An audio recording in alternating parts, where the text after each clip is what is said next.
Sanibonani emakhaya ngamakhaya. Iyanibingelela iyamanyanda ntokazi. Nazi ehamba phambili ngaso lesikhathi. Ziyikhalele i-DA eGauteng njengoba isale ngaphandle kwikhabhinethi ebelimenyezelwa izolo kusihlwa. I-DA ithe ifuna izihlalo eziwu-5 zo-MEC zo-MEC eGauteng. Kanti-ke i-ANC yala yaphetha. Yathi nje angeke nikubone laphana eGauteng. Kwaqubuka omkhulu kumsindo lona ngoba uPremier uPonyoza wakhona eGoli oyilunga le-ANC. Uthe-ke angeke bakubone lokho, angeke bezwe bona nge-DA.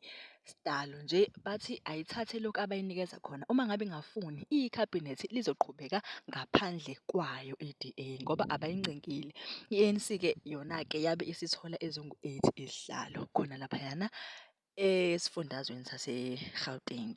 Kanti-ke i-DA idinwe iyafa, ithi-ke iphesenti eyalithola aliqhelile kakhulu kwele ANC esifundazweni sase-Gauteng. Bacishe balingane ngokwephesenti. Ithi-ke kungani yona izothola izihlalo engaphansi i-ANC ithole engaphezulu kwabo na? Ngoba abashiyani kakhulu ngokwephesenti.